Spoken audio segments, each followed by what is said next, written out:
think writing from my particular identity as a Black woman, born and raised in Alberta, I think that these things can't help but play into the material that I'm most interested in.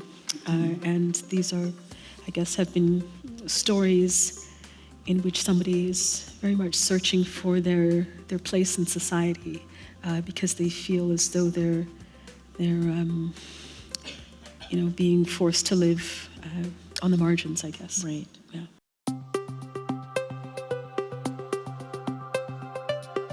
To the Harbor Grace excursion with the voice to have. Books really saved my life. When two English brothers arrive at a Barbados sugar plantation, they bring with them a darkness beyond what the slaves have already known. Washington Black, an 11-year-old field slave, is horrified to find himself chosen to live in the quarters of one of these men. But the man is not as Washington expects him to be. His new master is the eccentric Christopher Wilde, naturalist, explorer, inventor, and abolitionist, whose obsession to perfect a winged flying machine disturbs all who know him. Washington is initiated into a world of wonder, a world where the night sea is set alight with fields of jellyfish, where a simple cloth canopy can propel a man across the sky, where even a boy born in chains may embrace a life of dignity and meaning, and where two people separated by an impossible divide can begin to see each other as human, right? So for me, even in that, yes, round of applause, I love it. Even in that synopsis, there's this poetic language, and you're already moving along like this, like, yes, I want to read this book. And I was initially hooked. As soon as I opened, that first page, I was like, yes, I'm gonna finish this in a couple of nights. This is gonna be great. So the question that followed me around as I read this book, how did she do this? How did Esi build these worlds that she hasn't personally seen in that time, but worlds we know existed and people we know who've been there? So I have to first ask you about writing process. What did this book do and how did it take shape? How did it get that initial form? And why were you compelled to write this? Yeah. Well, it was a book that started out as a very different novel than the one I had intended to write. And I think this happens with all of my novels. I'm incapable of coloring within the lines, I think. I start with one idea and I really try and focus on it, but it's slipping away from me and the story wants to become its own thing. So this novel began as an attempt to write about the Tichborne claimant series of trials, which for those of you who don't know what those were,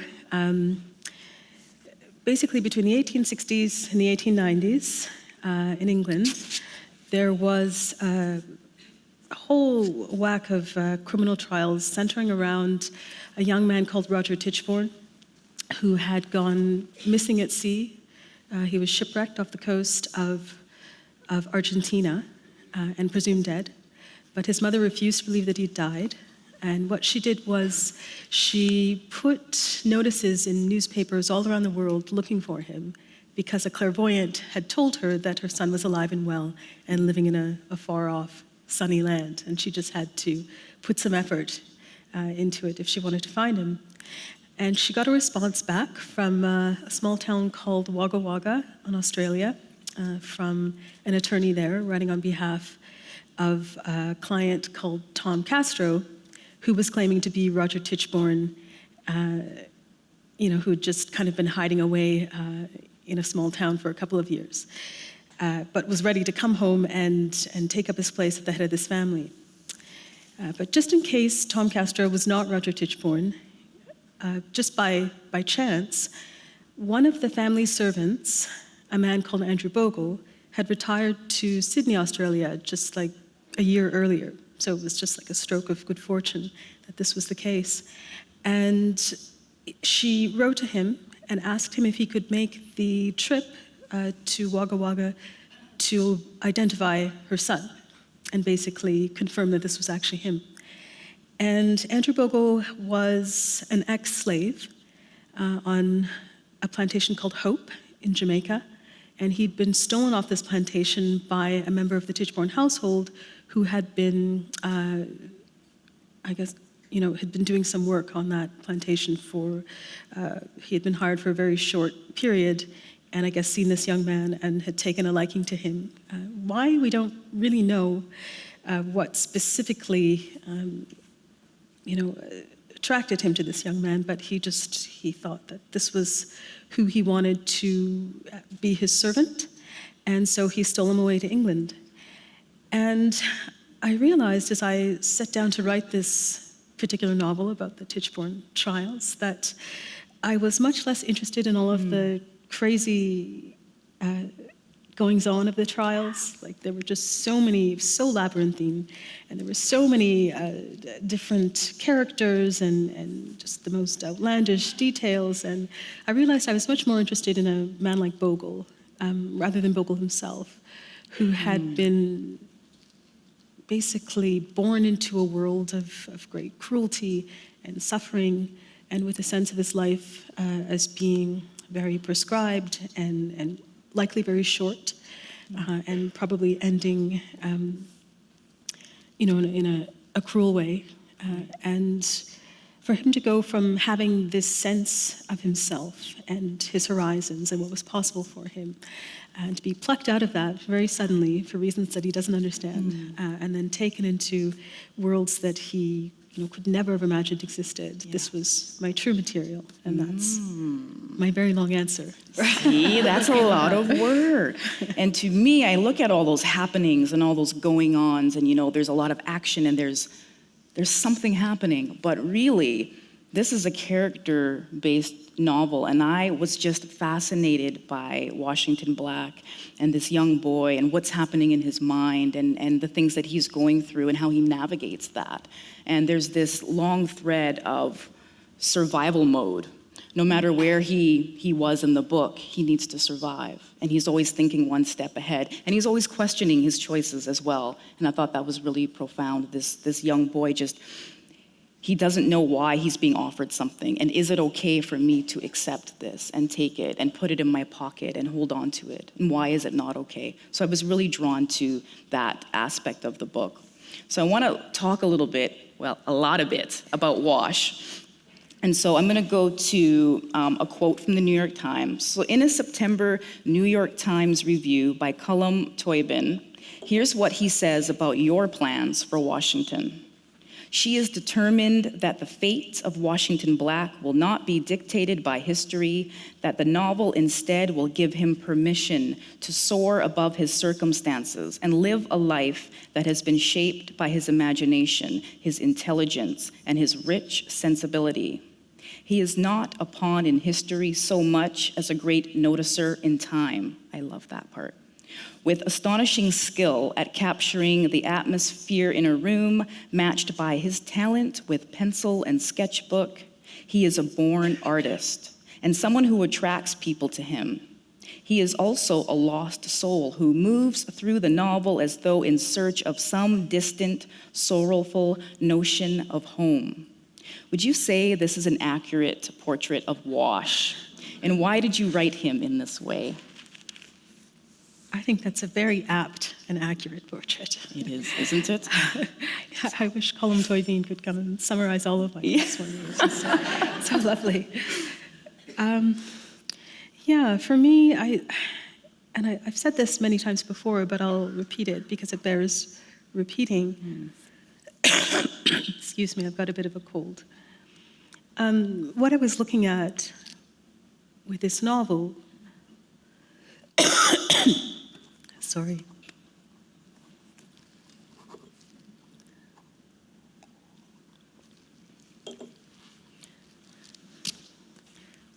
I realized that, as I was working my way through the many drafts, because it takes me so many drafts to do every novel, but eventually you come to understand what it is you're actually kind of lurching your way towards. And for me, the book became more of like a slavery narrative, which when I said this to a friend, she said, "Oh, come on, Esi, like every book about slavery is a post-slavery narrative because it's about somebody working their way through that." But when she read the book, she said she fully understood what I was talking about because I was very, very interested to see how somebody could come from a place of such extinction, I guess, just where he's being, as a person, he's being completely suppressed and attacked, to come from this place of having no agency whatsoever, and even no sense of personhood, sense of identity, which I think is rooted in a sense of safety. Having none of this, to come from that place into one of recognition of his own talents and gifts, I think that for me was huge. This idea that once you're free in body, that you're free is, it's a fallacy. I think that there are things that, when you've been a slave, and obviously the laws have changed and you have emancipation, there are things that you're going to be necessarily carrying with you into your next life, as it were. There are ghosts. There's pain. There's just all of this psychic damage, and so I feel like the novel is really an exploration of him working through these very damaging things that have happened to him, and these ghosts in his psyche, and trying to come to a sense of himself, which is also an acceptance of the fact that he is talented and excellent, because this is not something that he would ever have thought of himself before, conceived of. I think that's almost as frightening as anything else. Yeah, that is terrifying. Poor Wash. Like, I think about Wash as he's navigating and he's going to all these different places, but I also think about the other characters and what happens and that shift that happens when they're in the room together. They're in the same space together. And I wonder, did any of your characters ever surprise you? We write our characters to the point where we know exactly where they'll turn, which way they'll comb their hair. We know them that well. And then we put them in a room with other characters, and there's mayhem. And I think that's what's really exciting about writing and writing fiction. And I wonder, knowing what I know about Wash and knowing what you know about Wash, did any of your characters ever surprise you as you were writing that initial draft? I think they all surprised me, and I think that they continued to surprise me with every draft, right up until the last draft, which I had a hard time letting go of. I want to keep changing things, even when I come to the end. But I think it's that process of discovery and shock and surprise. Like, this is why we write, really. We're trying to get to know these people that we've created, but who are ultimately, and I know it always sounds so cheesy when a writer says that, they just came to life and I was following them. They just emerged out of nowhere. But there is a degree of truth in that, I think, is that you don't always have your character pinned down, especially in those initial drafts. You don't really know who it is you're working with and writing towards, and then that person or those people emerge as you make your way through various drafts. But I think probably the most surprising character for me was Titch, who began his journey in a very, he was always kind of hard to grasp, and what were his motives, these kinds of things. But as I worked my way through the book and came to realize that he was really going to be rather disappointing in the end, despite his many wonderful qualities. That was a little bit sad for me. Yeah, and I think it's okay when you're writing and your characters shift in that way and they kind of do a 180 on you, right? And I think that's, for all the writers in the room, it's okay if your books take a different turn, right? That's part of the process. And as I was reading through the book, I noticed there was a thread of home and belonging And in a lot of your writing, actually, there's that thread of home and belonging and identity and need to find that place. And I wonder if that happens organically, or are you intentionally trying to add that thread of finding home, whether it's a tangible home or just a space to reside? It's definitely not been something that's been deliberate in my work. It wasn't, that I set out as my project to write books about belonging or identity. But I think writing from my particular identity as a Black woman, born and raised in Alberta, I think that these things can't help but play into the material that I'm most interested in. And these are, I guess, have been stories in which somebody is very much searching for their place in society because they feel as though they're being forced to live on the margins, I guess. Right. Yeah. Right. And about halfway through the book, there's a point where Wash, after he learns of the bounty on his head, has this sort of personal epiphany through internal dialogue when he says, "I had imagined my existence a true and rightful part of the natural order. How wrong-headed it had all been. I was a Black boy, only I had no future before me and little grace or mercy behind me. I was nothing. I would die nothing, haunted hastily down and slaughtered." So again, this was something where I had to step back and think, oh my gosh, what's going through his mind? And what I love about this book is that character-centric characteristic about it, where it's like I'm welcomed into Wash's mind for just a moment. And when I'm there, I want to pick up everything I can find. So obviously, situation and circumstances are major players, but any book that can invite me to sit down beside the characters in such a way really blows me away. So it's that layering. And how did you think about adding those layers? So not only Wash, but you're adding layers to Titch, you're adding layers to Big Kit, you're adding all of these layers to these characters, but how did you know something was missing and you'd have to go back and add another layer? You can tell these are like writer questions coming out. How do you do this? I want to know how you do this. Yeah, I think sometimes somebody tells you there's something missing. I knew it. Go back and fix this. Yeah, and then you get very angry for the day and go and watch 8 hours of The Wire or something. So no, it's great to have editors and to have many editors and many voices helping you shape your work. I think also instinctively as a writer you can tell when something's off, and maybe you're relying on editorial to kind of back up what you already feel within yourself is wrong. But I think every book is its own beast. Everyone is written in a different way. Certainly all of my books feel as though they had different processes. This one, because it was so deeply steeped in history and went so far back, I was researching from, way before I wrote the book, so probably almost a year before I started the writing of the book, right up until, I handed in the last final edited pages. I was always discovering new references, new texts, things to go back to, and this was great because it really fires you up. It keeps your head in the book when you're constantly discovering new details that you can use to either enrich the setting, or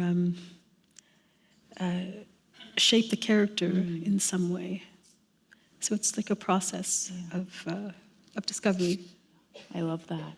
And I'm always telling my writing students that sometimes the process of putting your story together is just as important as the final product. And so I want to talk a little bit about footnotes. I read in the Quill and Choir that you have a natural curiosity about footnotes, and I was like, that's really, really interesting. Historical footnotes, which in turn tend to lead you to writing historical fiction. So I wonder if you can talk a little bit about how that works. Yeah, sometimes it's actual footnotes. Like you'll be reading a work of history and you look at the footnote and it's, it's like basically a whole person's life is like elided in, a few at the little bottom tiny of the sentences. page, yeah. And you think, oh my goodness, how can this be? This person is so fascinating, or, this event is so interesting. I haven't heard of this. Yeah, it's through reading that I get my ideas anyway. Right. Is that there'll be a throwaway line in a book that makes me want to dig deeper.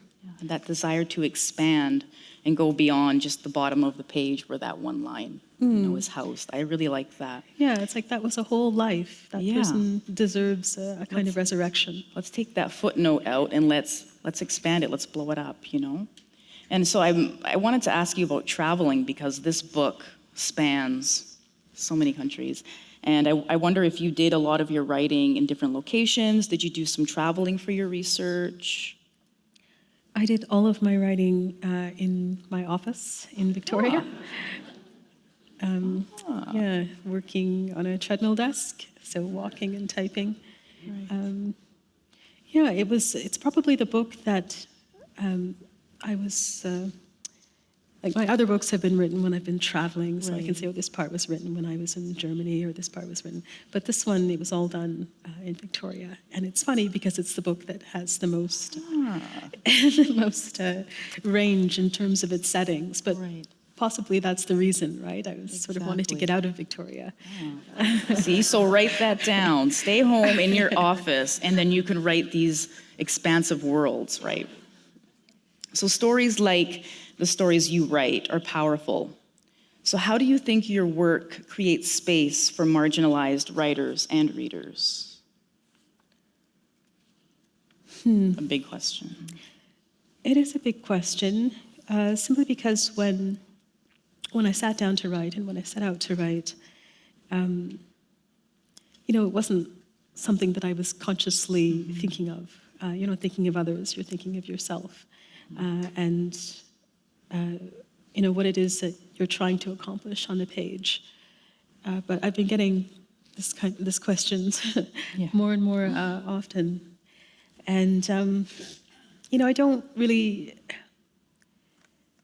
think of myself as consciously creating that space for marginalized writers to work, but I understand that that's being done simply due to my identity, who I am as a Black woman in Canada, and as somebody who's visible now within the literary community, and I am really honored and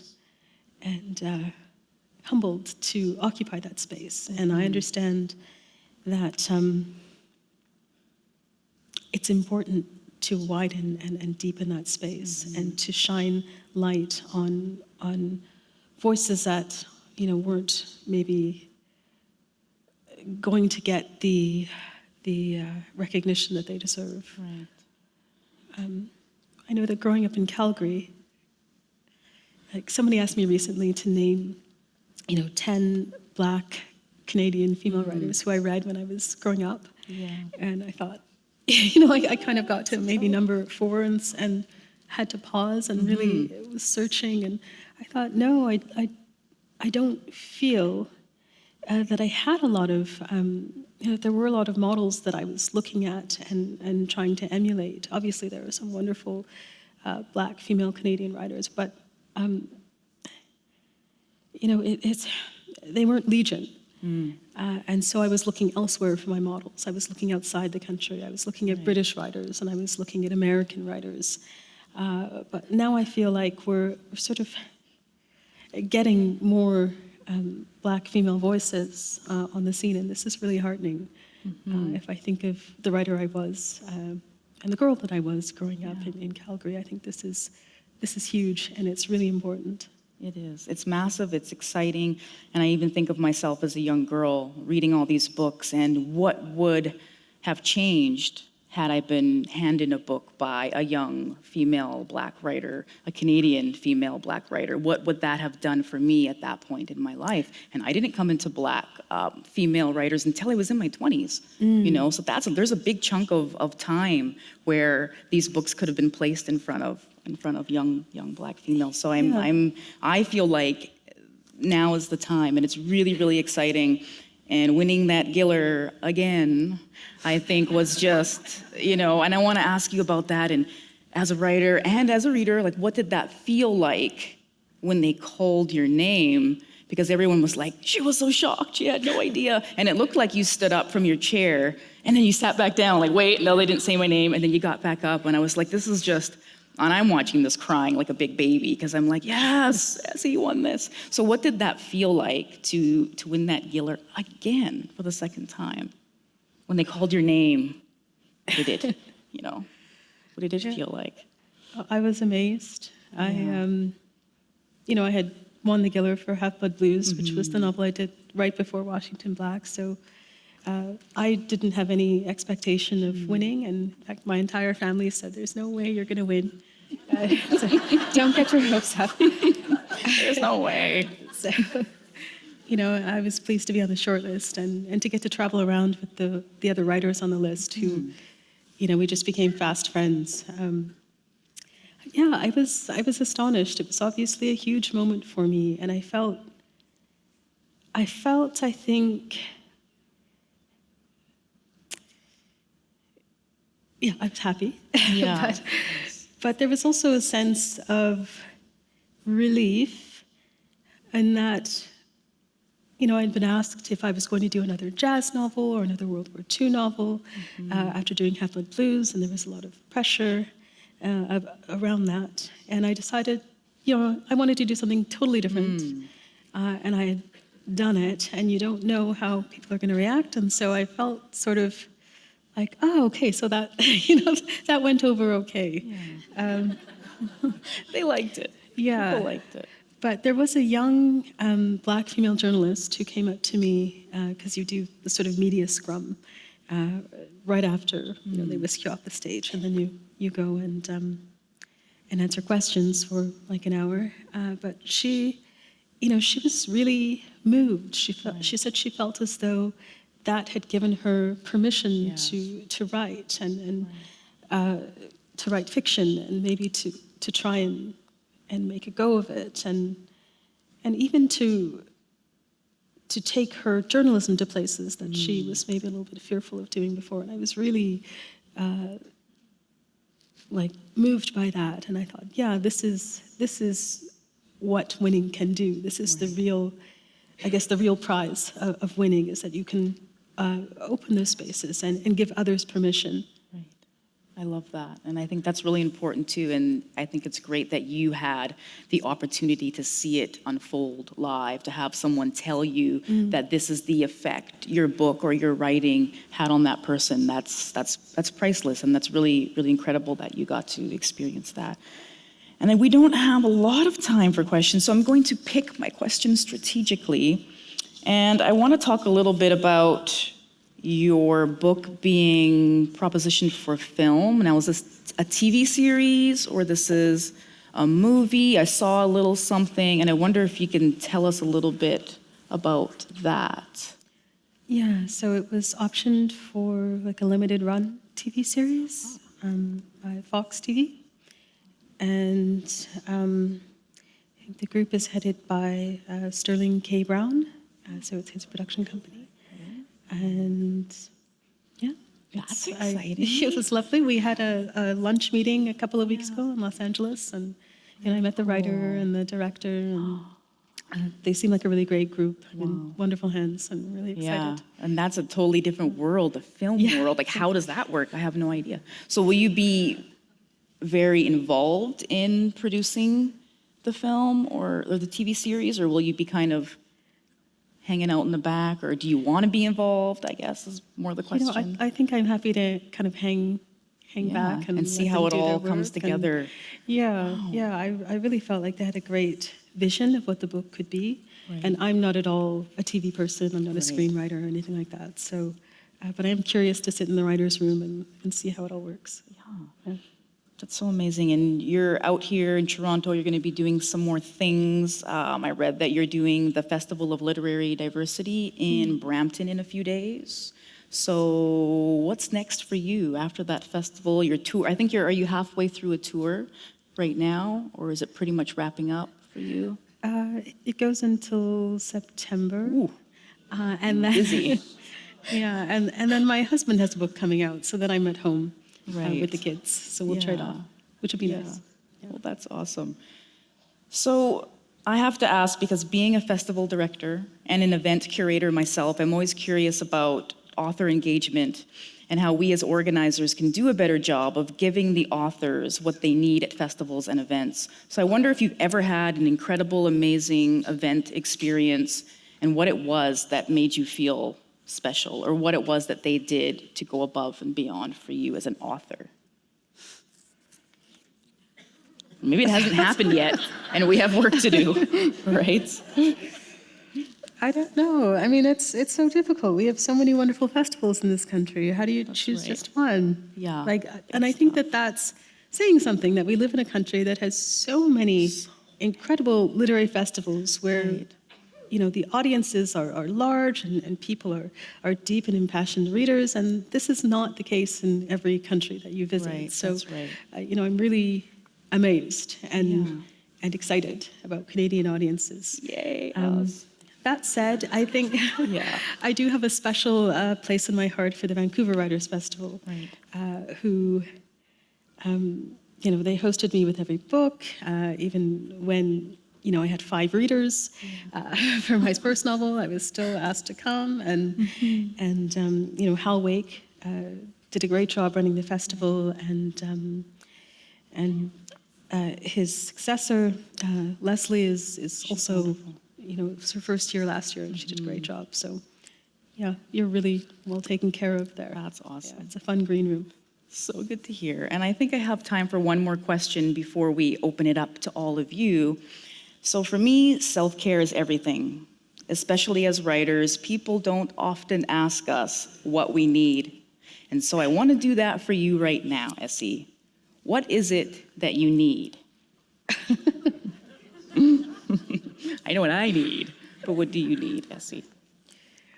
I was in Montreal last night, and after the event, I lay down in bed and just turned off the lights, and I just sat there staring at the ceiling and staring at the ceiling, and finally, it was 7 a.m. It was time to get on the plane. So I did not sleep. I think I need a good bed. You need sleep. Yes, I feel you. A nice hot shower and a quiet, cool room, and just maybe a glass of wine. Right, exactly. Yeah. You got to take care of yourself. Yes. Yeah. So thank you, Esi. It was so wonderful to talk with you, and thank you so much for answering all of my questions.